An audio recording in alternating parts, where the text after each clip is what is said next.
Je n'ai jamais aimé septembre. Il m'a toujours semblé être un mois entre deux décisions. Lorsque l'été est déjà terminé, mais que l'hiver n'est pas encore arrivé.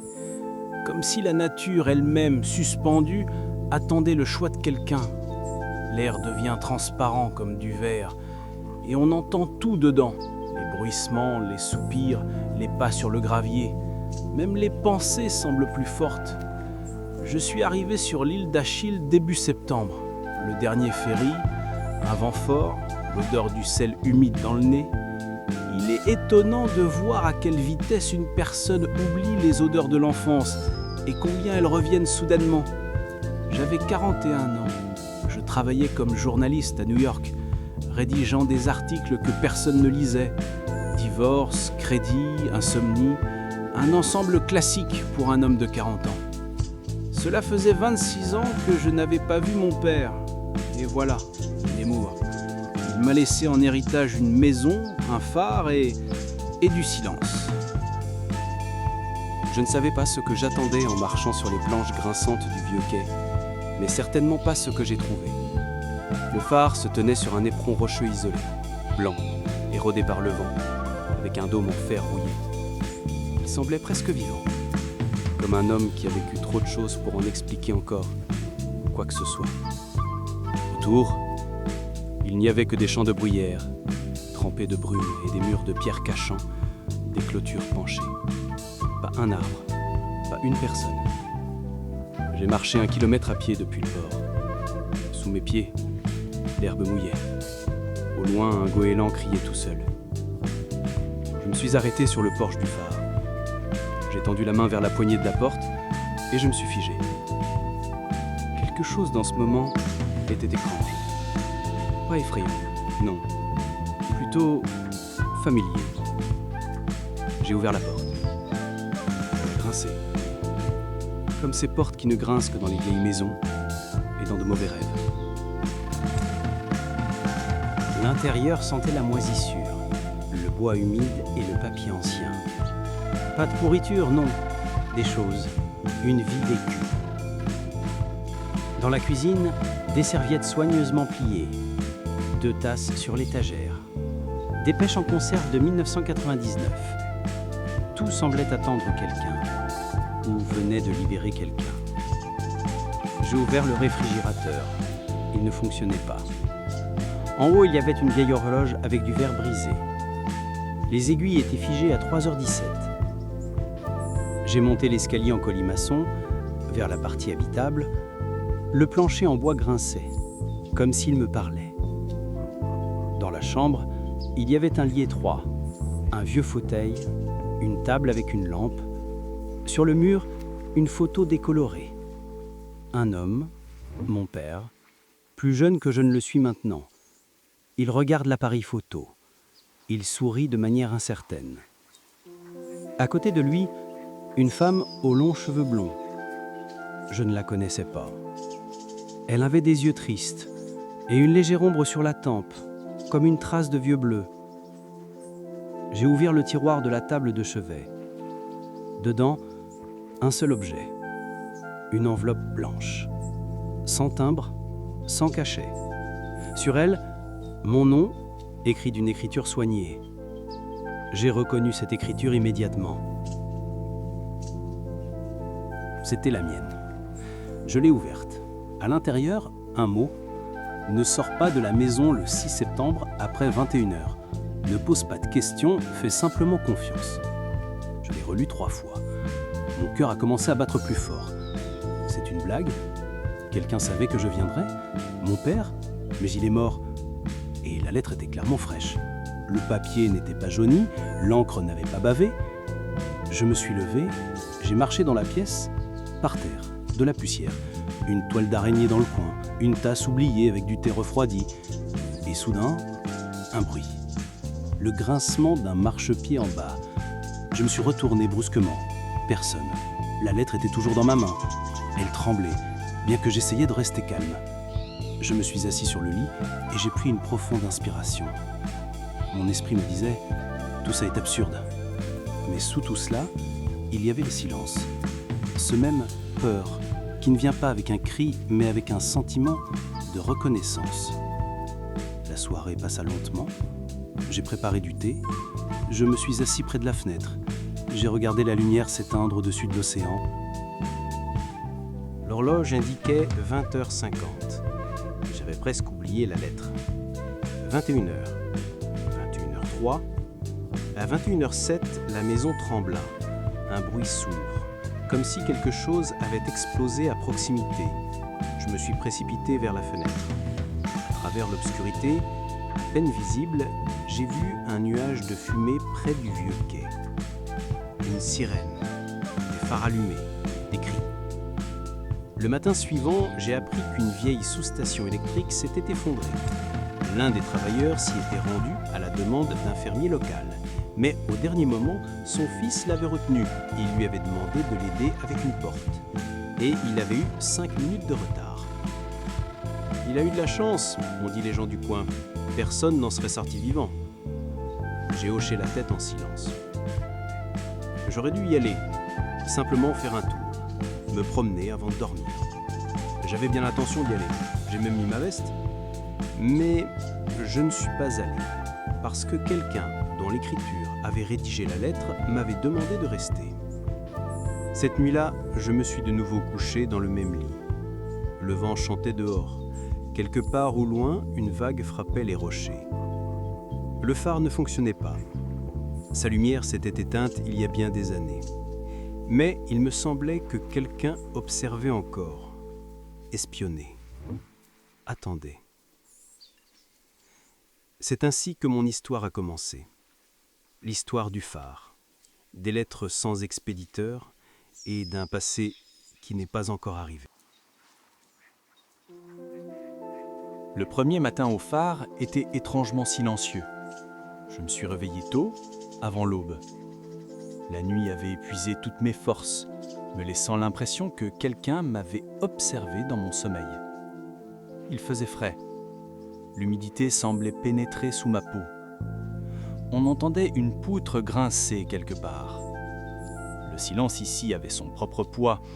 C'était comme si chaque son, même ma respiration, devait être en harmonie avec quelque chose de plus grand que la simple maison. Je me suis levé, j'ai enfilé un pull, préparé un thé fort et me suis assis près de la fenêtre. Les falaises descendaient un bas où les vagues se brisaient lentement, une après l'autre. Le brouillard rampait sur l'herbe comme un être vivant. Il ne se dissipait pas, il enveloppait. C'était comme si l'île ne voulait pas être vue trop clairement. J'ai essayé de faire quelque chose de familier. J'ai sorti mon ordinateur portable. Pas de signal. Le réseau mobile, une barre et encore, parfois. Le Wi-Fi local, qui soi-disant était dans la maison, était mort. J'ai ressenti une tension grandir en moi. Ce n'était pas un sevrage numérique, c'était quelque chose de plus profond.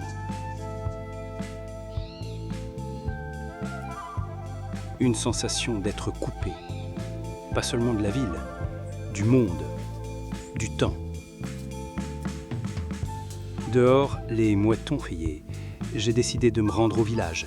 J'avais besoin de sortir, de respirer, de savoir si je n'étais pas complètement devenu fou.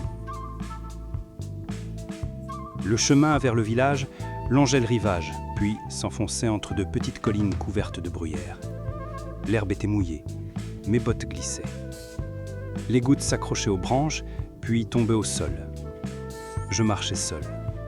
Derrière moi, le phare, maintenant si petit, et devant, des brumes, à travers lesquelles les toits commençaient lentement à se dessiner. 1 kilomètre, peut-être un peu plus, et je suis arrivé au centre du village. Quelques maisons, un magasin, un café, un pub. Le nom sur l'enseigne, The Lost Bell, la cloche perdue. Ironique.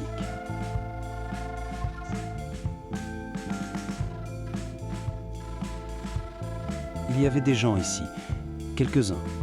Quelqu'un déchargeait des caisses de poissons, quelqu'un réparait un vélo, quelqu'un était assis à la fenêtre avec un journal. Je suis entré dans le café. Derrière le comptoir se tenait une femme d'une 60aine d'années, avec des cheveux gris coupés courts et des yeux qui semblaient en dire bien trop. « Du thé? Du café ?» me demanda-t-elle, sans sourire. « Du thé, s'il vous plaît. Noir, sans sucre. » Elle se tourna silencieusement, commença à poser la théière. Je me suis assis près de la fenêtre. Les gens du village se regardaient en silence. Je n'étais pas seulement nouveau, j'étais un étranger. « Vous n'êtes pas d'ici ?» finit-elle par demander. « Non, je suis le fils du gardien du phare, Edgar. Mon père est décédé récemment. » Elle se figea.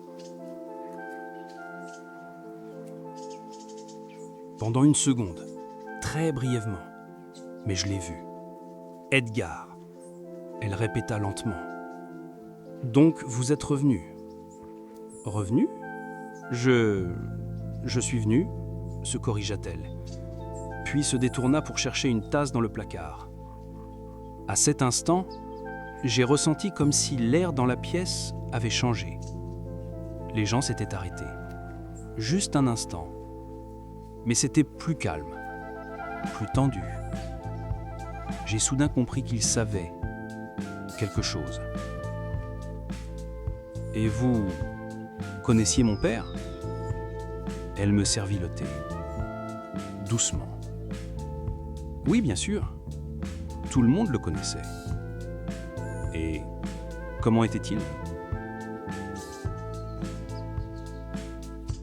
Elle me regarda comme si elle voulait dire la vérité, puis se ravisa. « Il était fermé, dit-elle, réservé. Il ne se mêlait pas des affaires des autres. Il ne dérangeait personne. » Et comme si elle se rappelait quelque chose, elle ajouta « Il n'a jamais laissé personne entrer dans le phare, ni de son vivant, ni après. » Et après, elle secoua la tête, comme si ma question était stupide. Là-bas, personne n'y vivait. Depuis qu'il est parti, personne n'y a mis les pieds. Mais il est mort au phare. C'est ça, dit-elle. Je n'ai pas posé d'autres questions, mais à l'intérieur, une ombre commença à bouger. Depuis qu'il quoi? Qu'est-ce qu'elle voulait dire? J'ai terminé mon thé et suis parti. Les gens ne me regardaient pas. Ils faisaient comme si je n'existais pas. De retour à la maison, j'ai soudain ressenti une forte envie de parler à voix haute. N'importe quoi, un mot, juste pour entendre une voix humaine entre ces murs. Mais je suis resté silencieux. Et les murs, eux aussi. Je suis monté à l'étage, me suis assis près de la fenêtre. J'ai regardé longtemps l'horizon. Les vagues. Encore les mouettes. Un vieux bateau renversé sur la plage, comme il y a 20 ans. Le monde semblait figé, le temps semblait s'être arrêté. Et alors j'ai remarqué qu'il y avait une deuxième enveloppe sur la table, la même que la première, blanche. Son timbre était fin. Elle portait mon nom, encore écrit de ma propre main. Je l'ai ouverte. Tu as fait ce qu'il fallait. Mais sois prudent. Bientôt, tu entendras quelque chose la nuit. Ne suis pas ce son. Il murmure, mais pas à toi. Pas encore à toi. Je l'ai relu. Mon front s'est couvert de sueur froide. Qui sont-ils? Et que veut dire « pas encore à toi » ? Cette nuit-là, je n'ai pas dormi. J'ai menti dans le silence, sentant que les murs semblaient écouter.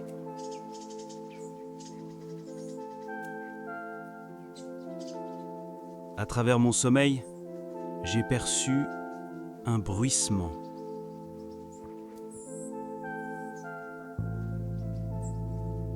À peine audible. Comme si quelqu'un montait prudemment les escaliers ou murmurait en bas dans la cuisine. Je ne suis pas allé là-bas. Je suis juste resté allongé et écouté.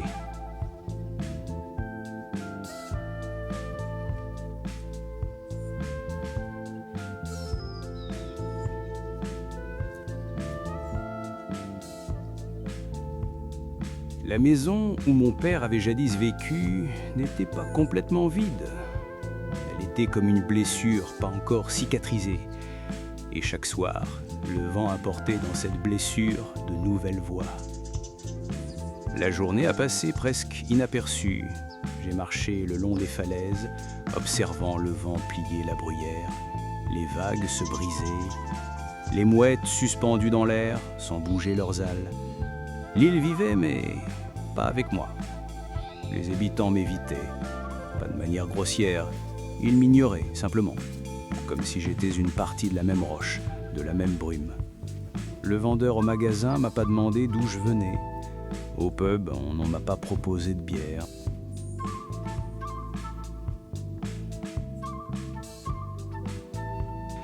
Même les enfants sur la route me contournaient, en large arc. J'ai essayé de plaisanter, de sourire, de dire bonjour. En retour, il n'y avait que le silence ou un bref hochement de tête. On avait l'impression que tout le monde savait qui j'étais, mais qu'il faisait semblant de ne pas savoir pourquoi cela avait de l'importance. En revenant du phare, j'ai ressenti de nouveau cette étrange densité à l'intérieur du phare. L'air semblait un peu plus lourd qu'à l'extérieur. On respirait comme dans une cave, bien que les fenêtres furent ouvertes. Je suis monté dans la pièce à vivre. Sur le rebord de la fenêtre, il y avait une troisième enveloppe. Cette fois-ci, elle était pliée en deux, comme si elle avait été posée précipitamment. Regarde dans le débarras, entre le deuxième et le troisième tiroir. Il n'a pas tout détruit. Il voulait que tu saches. Il voulait, mais il avait peur. Je ne suis pas allé tout de suite. Je me suis assis dans le fauteuil. J'ai fermé les yeux, écoutant la maison. À un moment donné, j'ai eu l'impression que le phare réagissait, comme si le silence ici n'était pas l'absence de son, mais sa suppression, une retenue. Je me suis levé et me suis dirigé vers le débarras. Il était derrière la cuisine, une petite porte coincée par l'humidité. J'ai eu du mal à l'ouvrir, forçant avec mon épaule. Le grincement, l'odeur du bois humide et des vieilles chaussures. Sur le mur, des outils étaient accrochés, un marteau, des cordes, une lampe de poche, un porte-savon avec des morceaux de bougie. Sous mes pieds, des caisses. J'ai commencé à les fouiller.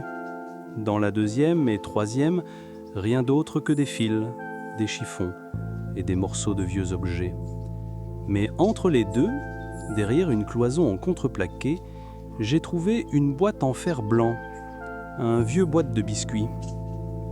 À l'intérieur, des découpages de journaux soigneusement pliés. Ils étaient datés. Août-octobre 1983.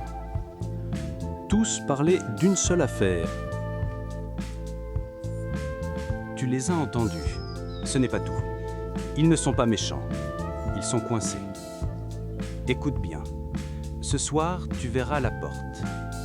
Ne l'ouvre pas immédiatement. D'abord, souviens-toi. Je l'ai relu 3 fois. Tu verras la porte. Quelle porte ? Il n'y en avait que 4 dans la maison.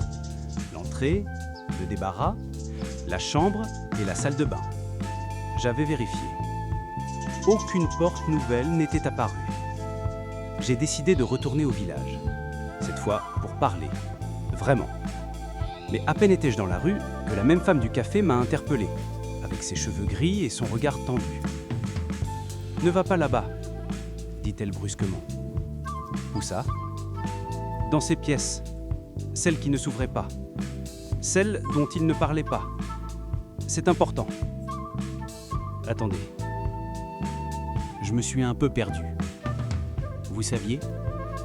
Elle a hoché la tête, regardant quelque part au-delà de moi, comme si elle avait peur de me regarder dans les yeux. Il a essayé de tout réparer, mais trop tard. Ici, personne n'oublie. Ici, tout le monde entend. Tout le monde se souvient, même s'il se tait. Qui sont-ils ? J'ai demandé. C'est ils ? Elle m'a regardé longtemps. et a dit doucement : « Mon garçon, tu ne dois pas demander qui, mais quand. » J'ai passé toute la journée à errer dans la maison, comme dans un lieu étranger. L'association que quelque chose allait bientôt se produire est devenue presque physique. Chaque craquement du plancher résonnait dans mon cœur. Le vent hurlait, mais pas de l'extérieur. Il semblait se promener dans les pièces. Et quand la nuit est tombée, je l'ai vu. La porte. Disparition de la mère et de la fille. Maeve McKenna, 34 ans, et Ailsa McKenna, 7 ans. On les a vus pour la dernière fois sur l'île d'Achille. On pensait qu'elle tentait de fuir le mari de Maeve, précédemment accusé de violence. Selon les témoins, elles auraient cherché refuge dans la maison du gardien du phare local. La police a classé l'affaire 3 semaines plus tard, déclarant que tous les efforts possibles ont été faits. Les corps n'ont jamais été retrouvés. J'ai lu et j'ai senti le froid courir sur ma peau. Le phare, 1983. La mère et la fille. Le gardien. J'ai reposé le découpage et pris le suivant. Il y avait une photo en noir et blanc, une petite fille et une femme.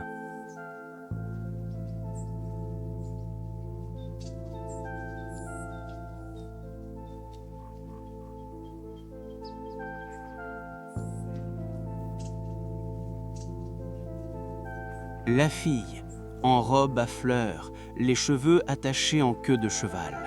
La femme, au visage fatigué mais beau. Quelque chose en moi a frémi. Au dos, il était écrit « Maeve et Ailsa, été 1983, île d'Achille ». J'ai reconnu ce visage. Je l'avais vu sur l'une des photos de mon père. J'ai resté longtemps sur le sol du débarras, un vieux morceau de papier dans la main. Et alors j'ai compris que mon père connaissait ces femmes. Il ne se contentait pas de lire à leur sujet dans les journaux. Elles étaient là, dans le phare. Tard dans la nuit, j'ai ouvert l'armoire secrète de la chambre. Je cherchais, je ne savais pas quoi, mais j'ai trouvé une cassette audio, toute simple, sans étiquette, et un vieux dictaphone, toujours avec des piles. J'ai appuyé sur play. D'abord il y eut du bruit, des crépitements, puis une voix. Mon père, fatigué, brisé, presque un murmure. Je n'avais pas pensé que ça irait si loin. Je voulais juste leur aider. Elle m'a supplié. Elle a dit qu'il les tuerait. Je croyais.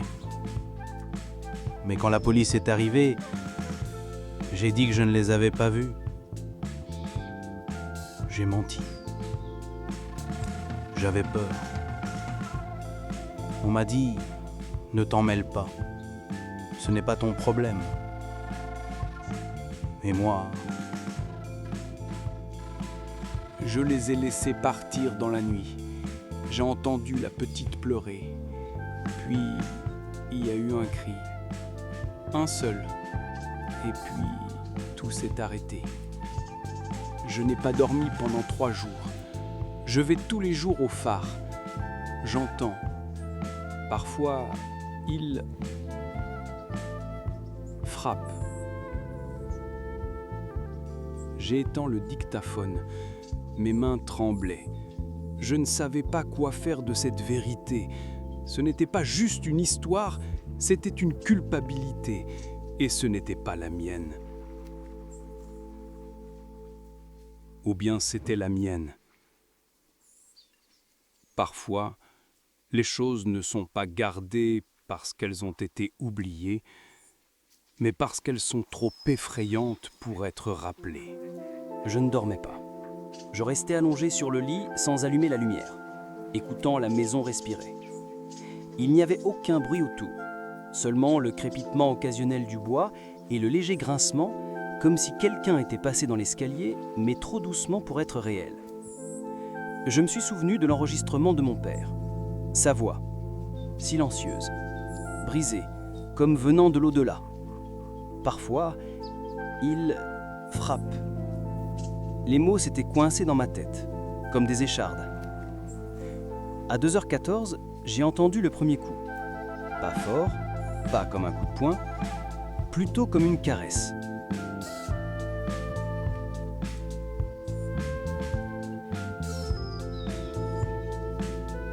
Trois fois.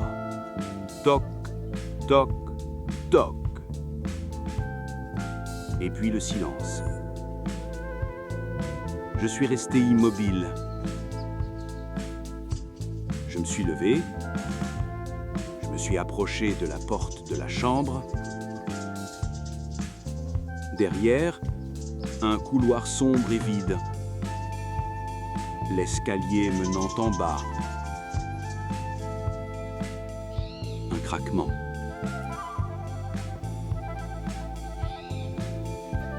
J'ai allumé ma lampe de poche.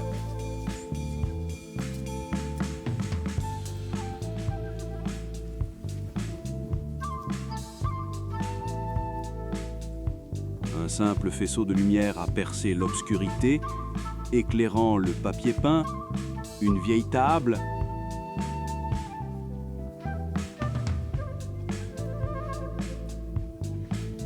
un miroir dans lequel je n'ai pas tout de suite reconnu mon visage. Et là,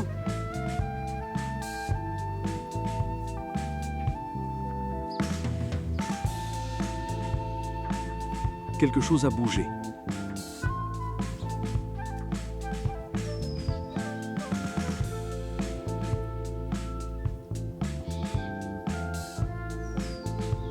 Je me suis retourné.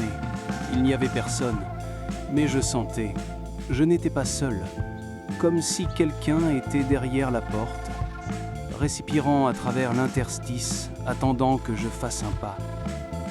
Le matin, j'étais pâle, émacié. Sur la cuisine, j'ai trouvé une nouvelle note. Elle était directement sur le rebord de la fenêtre. Le papier était légèrement humide à cause du brouillard. L'écriture, encore la...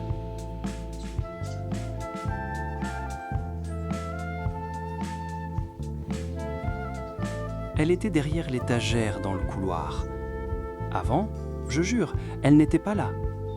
Et maintenant, elle était là. Grise, en bois, avec une poignée en laiton, sans serrure.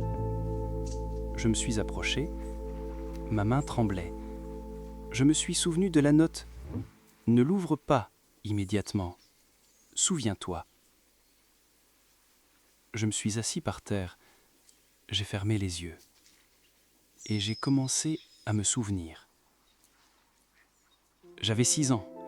J'étais sur les genoux de mon père.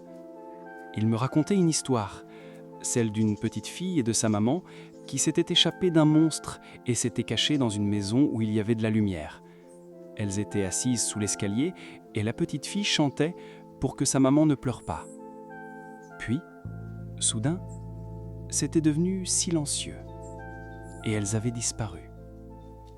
Pour toujours.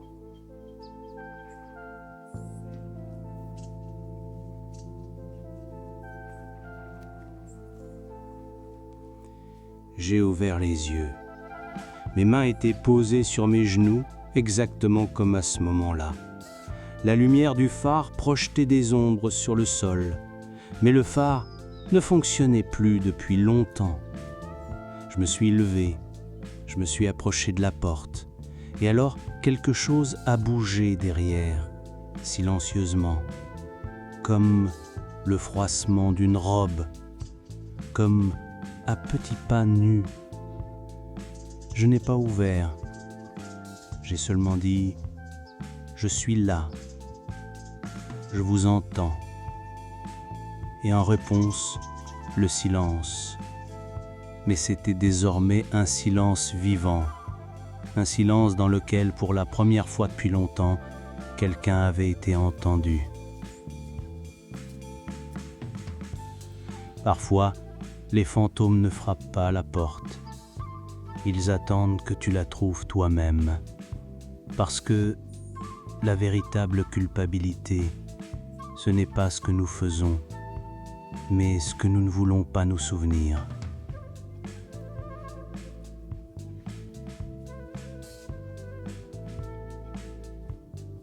Après cette nuit-là, tout a changé dans la maison. Je ne sais pas si c'était seulement dans ma perception ou si les murs étaient vraiment différents. Mais les ombres se posaient désormais autrement. Le sol ne craquait plus comme du bois, mais comme s'il essayait de prévenir. Et je sentais la maison vivait. Et elle se souvenait. Le lendemain matin, je ne suis pas sorti. Je suis resté dans le silence. J'ai bu du café noir. J'ai regardé par la fenêtre. Et j'ai attendu. Il fallait que je comprenne. Que veut-elle ? Pourquoi moi ? Et que s'était-il réellement passé en 1983 ? À 19h42, quand le ciel d'or a commencé à s'assombrir et que la lampe dans la pièce s'est soudainement éteinte lentement, j'ai compris. Le moment était venu. Pas de lettres, pas de signes. Juste une présence.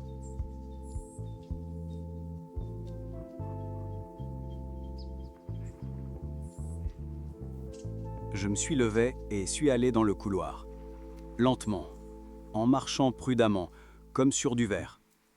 À chaque pas, c'était de plus en plus froid. Devant la porte, qui était autrefois cachée derrière l'étagère, je me suis arrêté. Elle était maintenant entr'ouverte. De l'intérieur, une obscurité, vivante, dense. J'ai murmuré « Alsa ?» et de l'obscurité, une voix, douce, d'un enfant, mais pas tout à fait humaine, comme si la mémoire parlait d'elle-même. « Tu es venu ? » Oui, je suis là. Maman a dit que tu aurais peur, mais tu viendras quand même. Où es-tu ? Je suis partout, mais je ne peux pas sortir. Si je sors, ils partiront, et je ne peux pas vivre sans eux. Je suis resté figé. Qui sont eux ?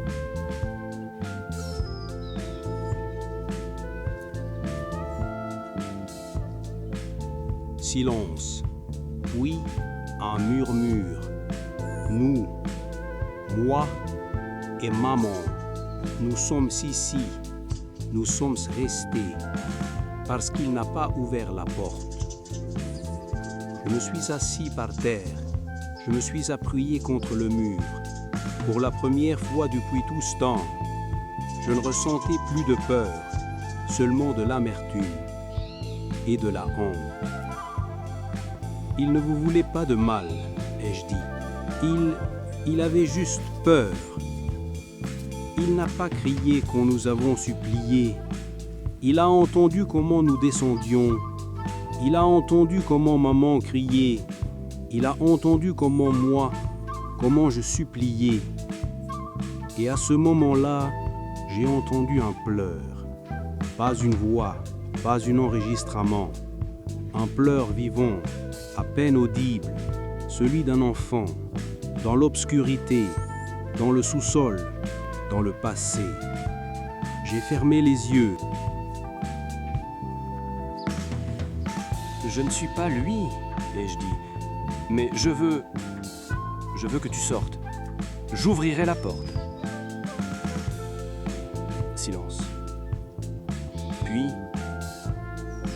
ce n'est pas toi qui dois ouvrir. C'est lui qui aurait dû le faire. Mais il est mort. Alors c'est toi qui l'ouvriras. Pour que nous puissions partir. Je me suis levé. Ma main s'est posée sur la poignée de la porte. Et à cet instant, la maison a hurlé, brusquement, comme si tout le bâtiment poussait un soupir. Les fenêtres ont tremblé. Les lampes ont clignoté. J'ai ressenti comme si quelque chose bougeait sous mes pieds, pas physiquement, mais plus profondément, dans la texture même de l'espace. La porte s'est ouverte. J'ai fait un pas à l'intérieur. La pièce était vide. Seulement une vieille poupée sur le sol et une odeur de moisissure et d'enfance. Je me suis approché. J'ai ramassé la poupée. Il y avait des traces de cendres dessus, de moisissure. Et sous sa robe, un papier, un plié, avec la même écriture. Tu ne nous sauveras pas. Nous sommes ici depuis trop longtemps. Mais tu peux raconter. Tu peux faire en sorte qu'on nous souvienne.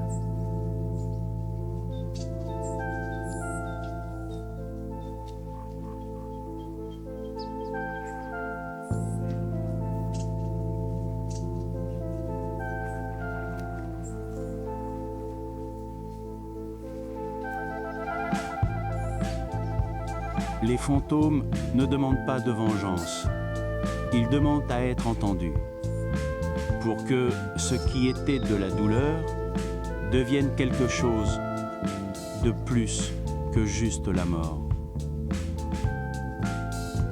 Je suis resté longtemps dans la pièce vide derrière la porte.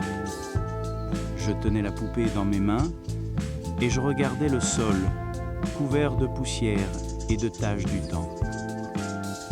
Derrière les murs, le phare grondait. Les courants d'air sifflaient dans les tuyaux comme une voix du passé. Tu peux raconter. Mais comment raconter si personne n'écoute? Comment transmettre la voix du fantôme aux vivants? Et alors je me suis souvenu, le phare. Ce n'est pas simplement un bâtiment, ce n'est pas juste une tour.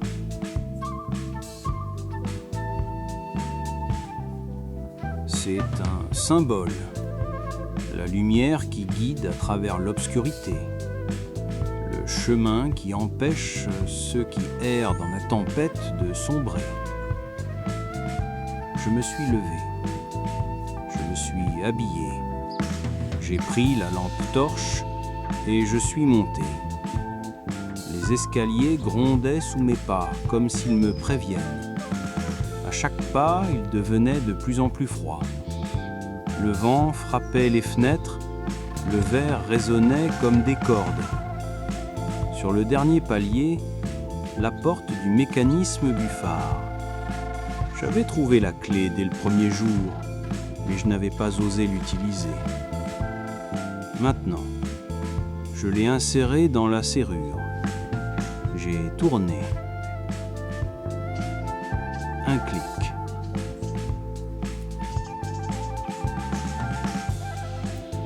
La porte s'est ouverte. À l'intérieur, silence et rouille. De vieux leviers, des fils électriques recouverts de poussière. Une lampe ronde, terne. J'ai sorti mon téléphone et j'ai éclairé. Sur le panneau, un bouton. Il est écrit « Manual Ignition ». J'ai hésité. Mais ensuite, je me suis souvenu de sa voix. « Tu peux raconter ». J'ai appuyé sur le bouton. D'abord, rien. Puis, un bourdonnement. Lent. Lourd. Les vibrations ont traversé le sol, les murs, mes os. Et soudain, la lumière. Vieillissante, dorée, un peu trouble, mais vivante. Elle a traversé le brouillard. Elle a dissipé l'obscurité au-dessus des rochers. Elle a fait sortir le passé. Et alors, je les ai vus. Sur le bord de la plage, près des pierres, des silhouettes. Une femme et une petite fille. Elles étaient là, se tenant par la main.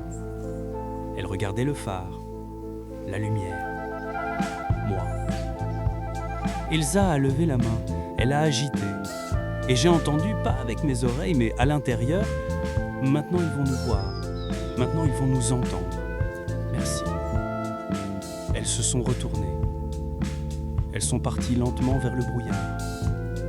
Et elles sont disparues. Je suis resté seul. La lumière frappait le ciel. Et dans mon cœur, il n'y avait plus de peur. C'était vide, mais calme. Comme si la maison avait expiré. Et que l'île elle-même avait relâché sa prise. Les fantômes ne sont pas des morts. Ce sont des mots non entendus. Et seulement lorsque nous écoutons, ils s'en vont. La lumière dans le phare a brûlé encore longtemps. Personne n'est venu. Personne n'a demandé pourquoi elle était allumée. Peut-être qu'on ne l'a tout simplement pas remarqué. Ou peut-être qu'on n'a pas osé. Je suis descendu vers l'aube. L'atmosphère dans la maison était différente. Silencieuse, paisible. Même la poussière semblait être autrement disposée. Elle ne ressemblait plus à un voile de l'oubli, mais à une mémoire qu'on pouvait désormais toucher du bout des doigts. Sur la table de la cuisine, il y avait une tasse que je n'avais pas posée. Et dessous, le dernier message. Pas plié, pas soigné, juste un morceau de papier déchiré posé tel quel. L'écriture était toujours la même, ma mienne. Mais les mots, ce n'étaient plus les miens. Merci d'être resté. Il ne pouvait pas. Il pensait que si l'on oubliait, la douleur partirait. Mais la douleur ne part jamais. Elle cherche simplement un nouveau propriétaire. Et tu n'es plus un propriétaire, mais un guide. Et maintenant tu sais, le phare, ce n'est pas une tour. C'est un cœur. Et la lumière, ce n'est pas une lampe. C'est un mot. Dis-le, pour que les autres ne restent pas silencieux. Je me suis assis à la table. J'ai regardé la note et j'ai compris. Tout ce que je cherchais ici était en moi. Mon père n'était pas un monstre. C'était un homme brisé, qui ne savait pas comment agir correctement. Mais toute sa vie, il a essayé d'effacer de sa mémoire ce qu'il ne fallait pas oublier. Mais au lieu de cela, il m'a transmis cette douleur. J'ai rassemblé toutes les lettres, toutes les coupures, la cassette. Je me suis assis près de la fenêtre et j'ai commencé à écrire. Pas une histoire de fantôme, mais l'histoire du silence. Ceux qui ont crié, mais que personne n'a entendu. De la façon dont nous portons les peurs des autres et de la manière dont on peut les laisser partir. Quand j'ai quitté l'île, le brouillard a commencé à se dissiper. Je me suis retourné. Sur la colline se dressait le phare. Pour la première fois, non pas comme une prison, mais comme un signal pour ceux qui cherchent une sortie et pour ceux qui attendent encore que quelqu'un entende leur histoire.